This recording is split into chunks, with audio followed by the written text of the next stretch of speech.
Friends, please welcome Alicia Keys. Thank you.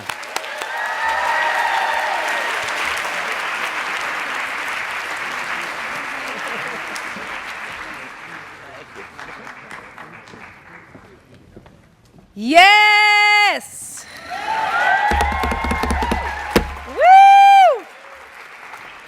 Wow, what an incredible day to be a part of. I'm so thankful that you guys are here because of every reason that you're here, and also to join me here tonight, which is really important and special. I love what the Summit for Social Good is about, and it's this a perfect moment for me to kind of describe to you what in the world has been going on in my mind, and in all of our minds, I think, that you'll be able to relate. So I wrote this song called We Are Here. If you didn't hear it, when you leave here, let's see what I can do about that.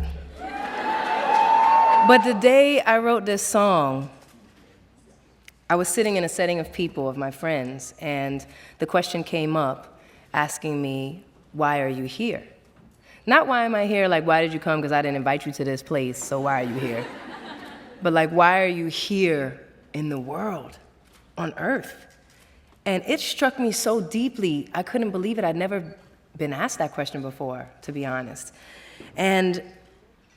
And so it got me to thinking. It got me to thinking really, really hard. And as I prepared to give birth to my new child, I can't help but think about what world am I bringing the baby into, you know?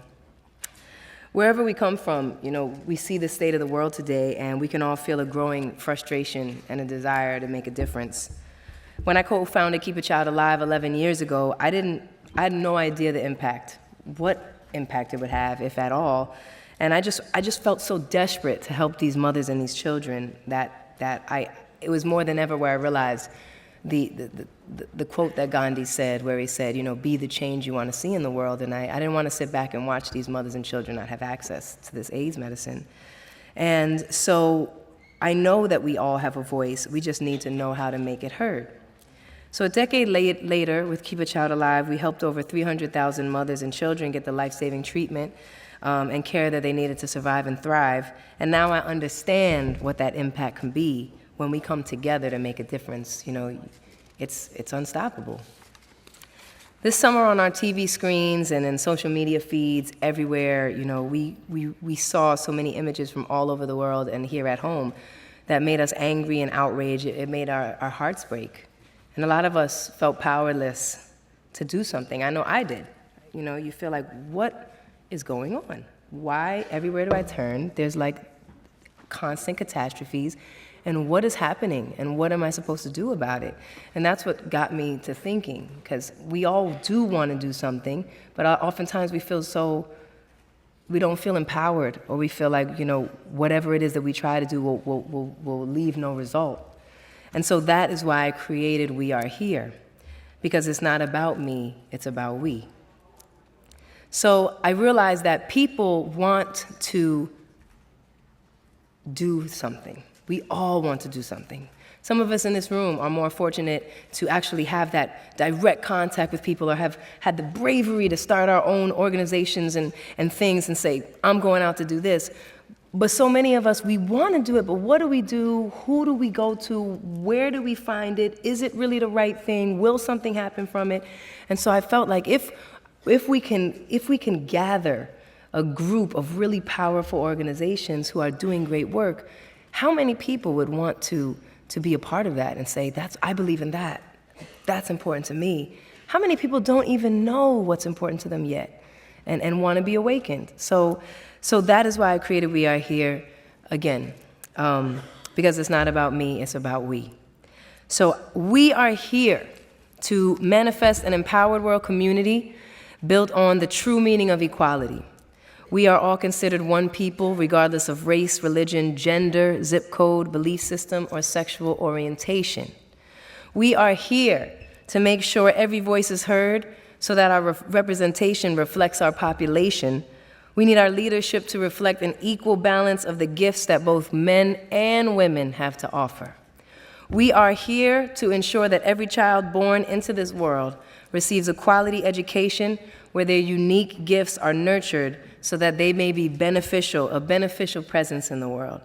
We are here to stand for mutual respect and cooperation among all peoples and all nations.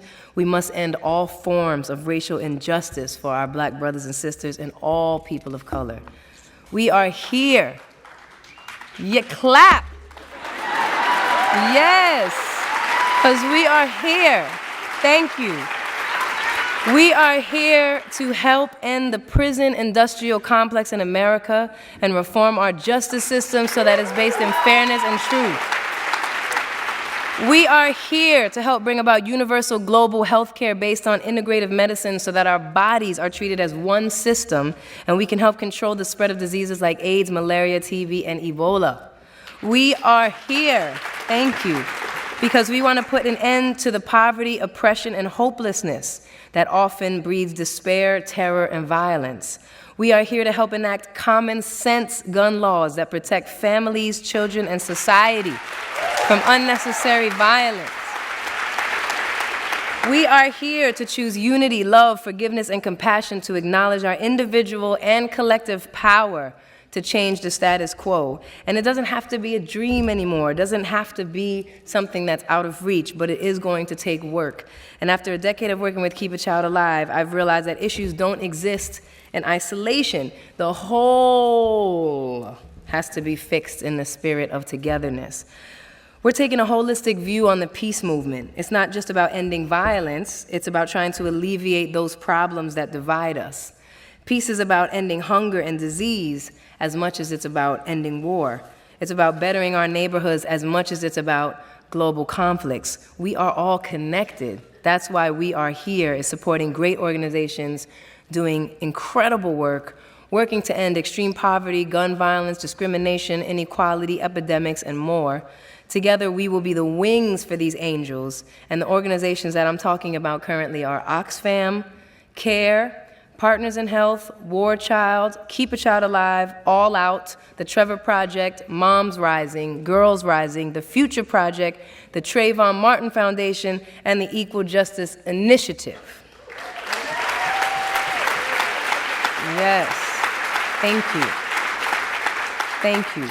They each bring expertise and energy and excitement to bettering our world, and they are why we are here. So I want all of us to take the We Are Here Peace Pledge to support this great work. And I would like to personally kick off the We Are Here Peace Pledge tonight. I am going to personally donate $1 million to this movement to get it off the ground. Thank you. Thank you so much. Thank you. And wait, don't stand yet. Don't stand yet. Thank you. Thank you very much. Thank you. Thank you for your support. I appreciate it. But don't stand. Don't stand yet. Don't stand yet. I'll give you a reason to stand, I promise. And thank you. I'm very, very also happy, beyond happy, proud, grateful to announce that Jolo and the Ginwell Foundation, who provided the amazing introduction to this session, has matched my donation and is going to donate that as their peace pledge as well. Thank you so much to Ginwell and to Jolo.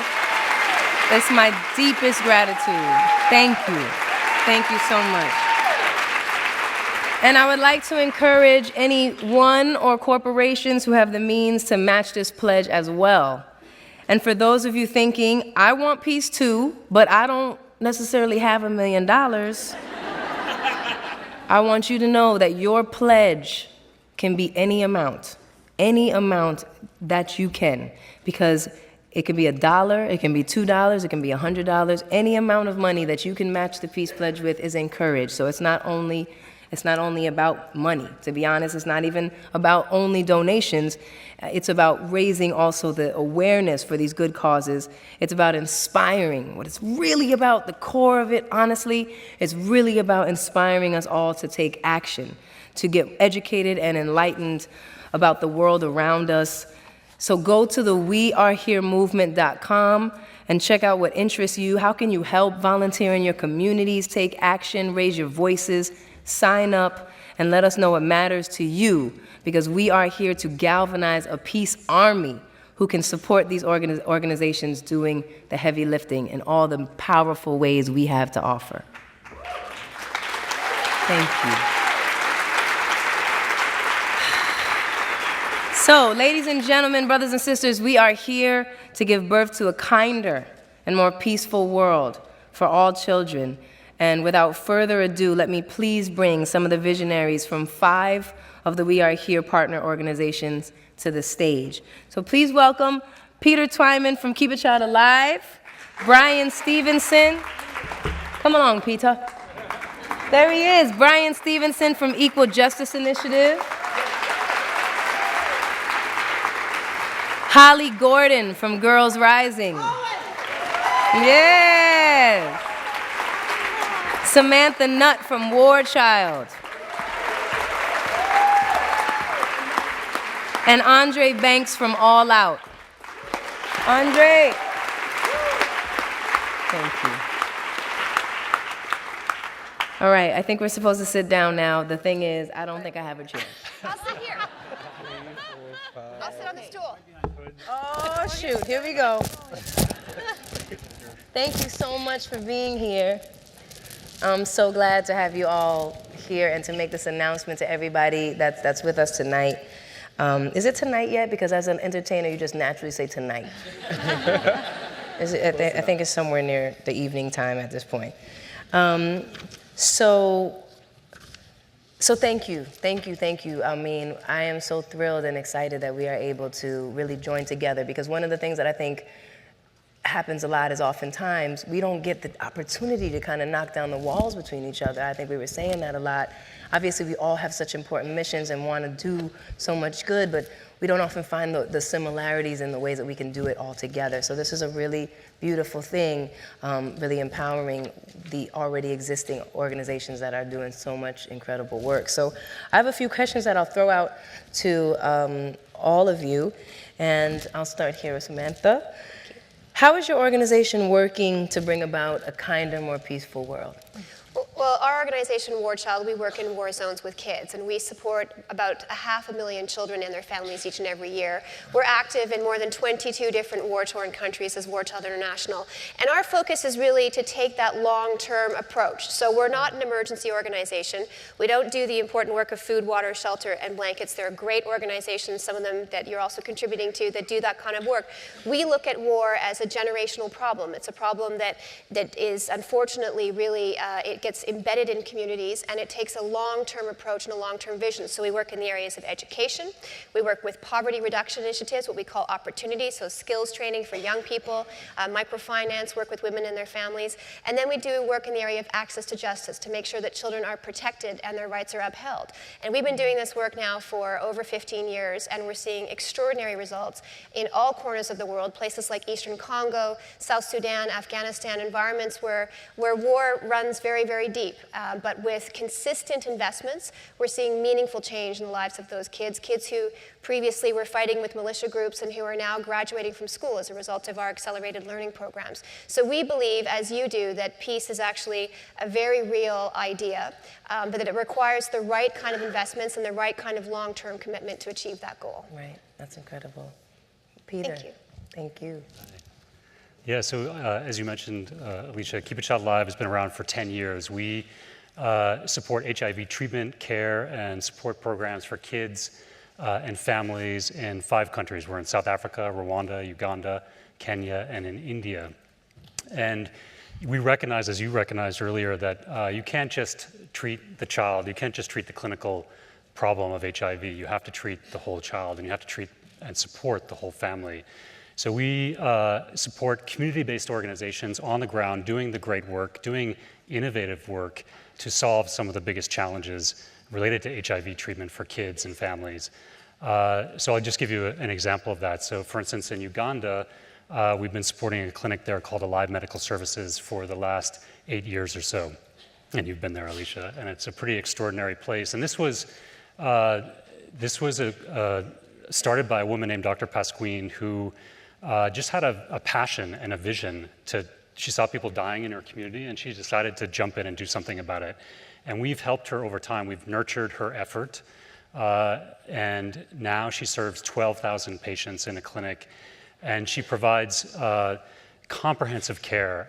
And she does it in a loving and a compassionate way. And you mentioned earlier sort of like peace as broadly defined. You know, one of the things that we see and we've recognized is that poverty and poor health care that's associated with that is violence. It really is a violence against humanity.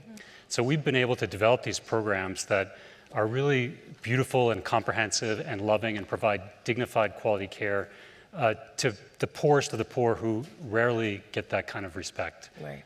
And we've been proud to work together on that all these years. Thank you. Thank you. Yay. Bryan. Yeah, the Equal Justice Initiative, we're based in Montgomery, Alabama, and what we're really trying to do is to change the politics of fear and anger that have so corrupted this country. The United States is a very different place today than it was 40 years ago. The prison population in 1972 was 300,000. Today it's 2.3 million. Wow. We have the highest rate of incarceration in the world. For the first time in our nation's history, 1 in 3 black male babies born in this century is expected to go to jail or prison. That wasn't true in the 19th century, that wasn't true in the 20th century. And so we feel like we've got to challenge that. And a lot of it has to do with poverty. We have a criminal justice system that treats you better if you're rich and guilty than if you're poor and innocent. And that can't be overcome until we start naming the problem.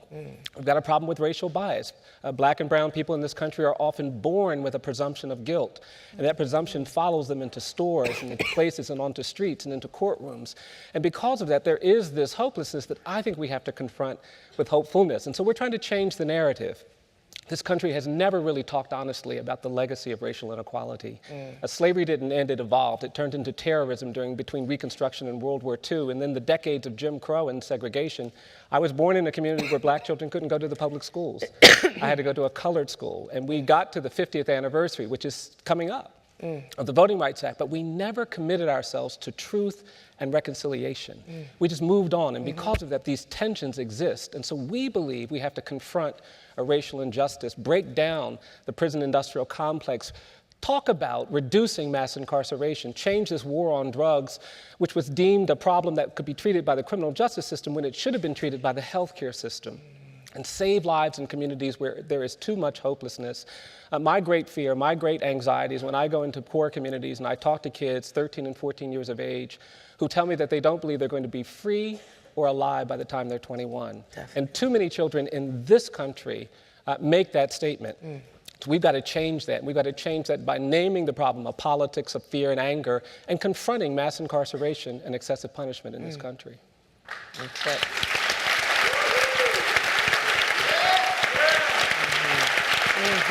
That's right. That's right. Because that's what we are here is about. It's also about starting this dialogue, you know, because we do have to talk more about what's happening, and so many times often people can't even put into words what's happening to them. Like, this is happening to me, what am I supposed to do? So thank you so much. Andre. Yes, thank you for having me here. Thank you for all of your work. In 77 countries, it's a crime to be gay. In 10, being gay can cost you your life. So All Out is here to change that. We're here to build a world where no person has to sacrifice their family, their freedom, their safety, or their dignity because of who they are or who they love. 3 years ago when we started the organization, we looked around and we saw a world that looked like it was dividing in two. In half the world you see lesbian, gay, bisexual, transgender people getting greater access to rights, greater visibility, social acceptance. But then in the other half of the world you see exactly the opposite. People being forced into the shadows, unable to go to the hospital for fear of being thrown into jail, unable to get jobs and keep them because of discrimination they face with no legal protections. And we looked at that situation and we also saw something else happening. What we saw was that people on every continent were actually speaking out about these issues for the first time. They were standing up and saying, actually, the world that we want to live in is big and it's open and we can be who we are and we can support our friends no matter who they love or how they are. And we thought, if we can just get these people together, to help each other out wherever they are, we can actually build a lot of momentum to actually make sure that we're moving to a world that is more free and more equal. And so we started with a few hundred of our friends and family, and now all out is 2 million people in every country of the world, from Sweden to Swaziland, who are taking actions every day of the week to push for a more equal and just world.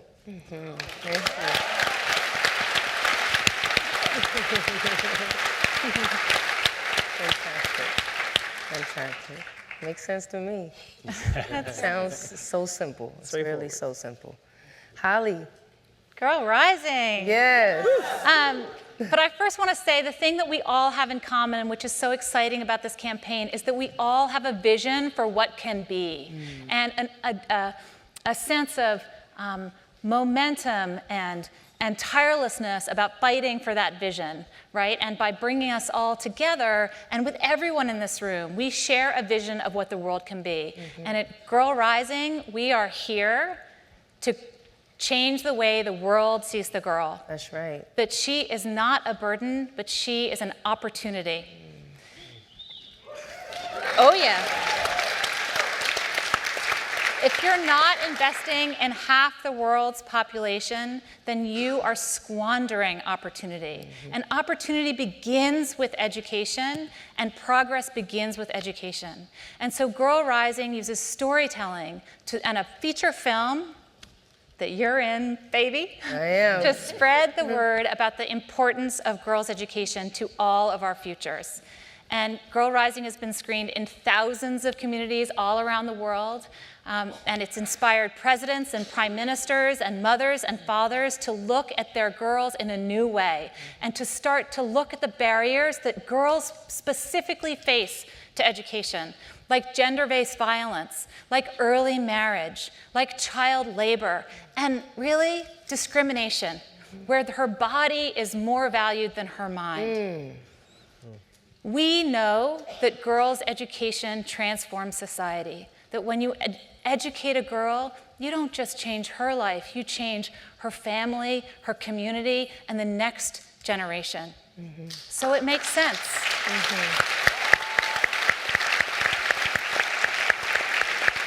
Beautiful. And sometimes you need a story or a song to just move people, right? I already told Alicia my daughter has been listening to We Are Here like again and again. And I didn't tell you this part. I had to say, Lily, you've got to stop because I can't get sick of this song. Never would she. Never would I be. How She could sent she? it to all her friends. So the power of a story, the power of a song, it gets you here, and it connects the intellectual argument that we understand, that educating girls transforms societies, with that passion inside you to do something. Exactly. And We Are Here is all about doing something, community by community, all around the world. And Girl Rising is all about inspiring individuals everywhere in the world to stand up for the rights of girls. Awesome. Incredible. Thank you. Thank you. Yes. All right, I have this awful timer in front of me. It's like terrible. Why do they do that? But nonetheless, you guys see it too. The next question is, so knowing that issues don't exist in isolation, I think is what really brings us all together and what we can all understand. What is the major detriment in achieving your goal, and what do we need to focus on to ensure your success? Well, being here today is one of the key ways that you've actually helped to ensure our success. And for all of us here, all of us representing the NGO charity community, we're all extremely grateful. This is an extraordinary opportunity for us to be part of something really big and that really matters. I've spent the last 20 years on the front lines of some of the world's most devastating conflicts in places like South Sudan, in Darfur, Sudan, Iraq, and Afghanistan. I have witnessed horrific atrocities in that period of time, I have also witnessed extraordinary courage. And one of the things that those experiences has taught me is that the system of humanitarian aid is fundamentally broken. And too often we reward the wrong things at the expense of the right ones. And the right ones are local groups, local community organizations that are doing extraordinary work.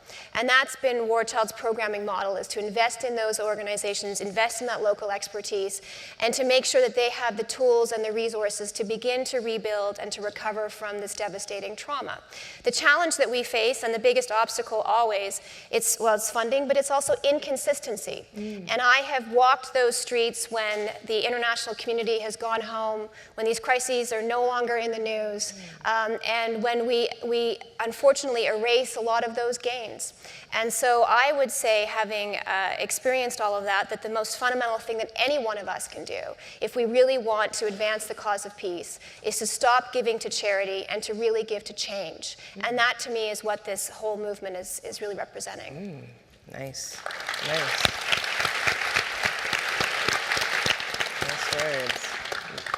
Peter, what do you think? Yeah, well, for us, we're faced with a bit of complacency around HIV. So, we are at a point in history, 30 plus years into the epidemic, where, I think people think that it's sort of done, it's taken care of. Yet there are 35 million people in the world living with HIV, 2 million new infections a year, most of which are among young people. And it's not over. And what we've been focusing on is access to treatment, particularly for kids. And I think a lot of people might be shocked to know that only 25% of children who need HIV treatment are getting it. It's really a shocking figure, and it's unacceptable. So I think one of the things that's what is so great about this campaign, because it's highlighting all of our issues and bringing them to the forefront in ways that people maybe haven't heard about it before. So money is, and tied into that is resources. We need the resources to do it, the great work we're doing, and also partnering with community-based organizations on the ground. So we need those resources to do our work, and we need people to be aware of the issues.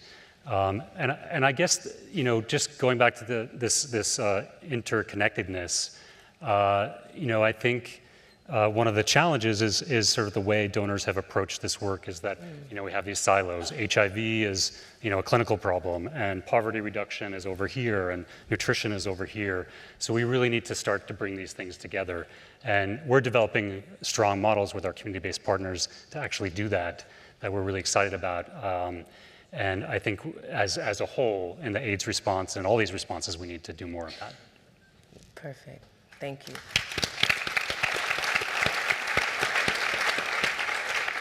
Bryan, what do you think? I think our biggest challenge is actually getting people to believe things they haven't seen. You cannot protect human rights. You can't change the world until you're able to see it. I'm persuaded that injustice prevails where hopelessness persists. And when we find ourselves being hopeless about these kids over there, these kids who have done violent things, these kids that are in gangs, these kids that are struggling, these kids that are marginalized, then we are all at risk. And that hopelessness turns into abuse and policies and programs that are so destructive. So I think we have to persuade people to be more hopeful about what we can do uncomfortable things, get closer. I've been, in my work, seeing how this hopelessness, we've got children. In the American criminal justice system, we have 250,000 people in jails or prisons who were convicted for crimes when they were children. We have 15 states with no minimum age for trying a child as an adult. We have 3,000 children in this country who've been sentenced to die in prison, some as young as 13 years of age. And that speaks to the hopelessness that I think we have to confront. So we are trying to persuade people that we're all more than the worst thing we've ever done. I work in the criminal justice system. I work with people in jails and prisons, and I'm convinced that if you tell a lie, you're not just a liar. If you take something that doesn't belong to you, you're not just a thief. Even if you kill somebody, you're not just a killer. And we've got to protect the human dignity that's there.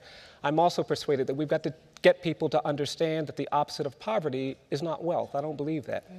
I believe the opposite of poverty is not wealth. I believe that the opposite of poverty is justice. And when we commit ourselves to justice, then we have the chance to do something. And finally, I think what we have to get the entire world to recognize is that you don't judge the character of a society, the civility of the society, the commitment to the rule of law of the society, the quality of life in the society by how you treat the rich and the privileged and the powerful. You judge a society by how you treat the poor, the incarcerated, and the condemned. And if you do that, Dropping a lot of knowledge, you gotta let them clap for a second. if we do that, then I think we can get people to stand when everybody else is sitting. We can get people to speak when everybody else is quiet. And when they stand and we stand, when they speak and we speak, then we make the change that we really want to see in the world. Incredible. That's so Sweet.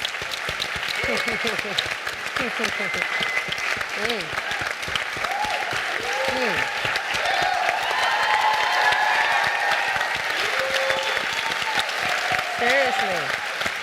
Speak. Okay. what he said. Right? Yes. Please don't stop. Keep it going. Andre, tell me your thoughts. I'll be fast. Yeah, Bryan's like in my own mind. You know, He said what I said. He said what I was going to say.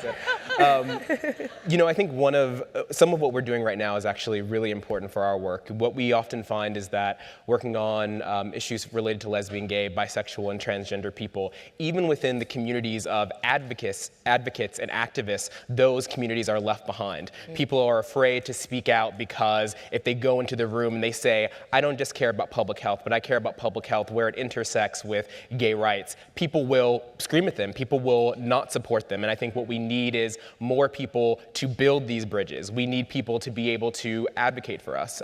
You know, I'm a gay man, but that doesn't just mean that I go out to gay bars and meet gay guys. It means that when I go to the doctor, I need to be able to talk about my sexual life and my sexual health so that I get good information. It means that when I go to my job, I need to be able to hang out with my boss, and I'm not going to bring my wife, but I still want a promotion.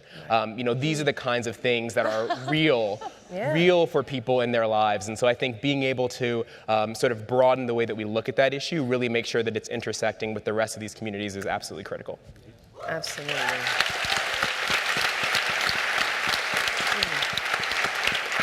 Beautiful. Holly. So much of this is about changing the way the world sees the world sees themselves and their problems, and this idea that if you can see it, you can be it. So telling stories and sharing, I think we're in the most extraordinary moment. This conference is a perfect example. We're in an extraordinary moment in time when all of us who have firm beliefs, who really, really care about the world being a more just place, being a place of hope, can use our social media powers, can find our friends around the world who share the same beliefs that we do. For Girl Rising, the biggest challenge is really cultural traditions, discrimination. We're still challenged in this country around equality between women and men. Yes. It's more pronounced when you're marrying girls. Your girls are getting married earlier, too young. So getting the word out, empowering people with understanding what justice is, and giving people the tools and the umbrella, right? The umbrella of security of a global community that stands for what's right is the way we will literally change the world. I'm super hopeful. Yeah. Thank you. Wow. Well, this is incredible. I mean, it's obviously far too short even, but I think this was a great look into what we're working on here and what We Are Here is all about. And I really appreciate all the perspectives that you represent. And kind of what just came back to me just listening to everybody is we do have to stop pretending.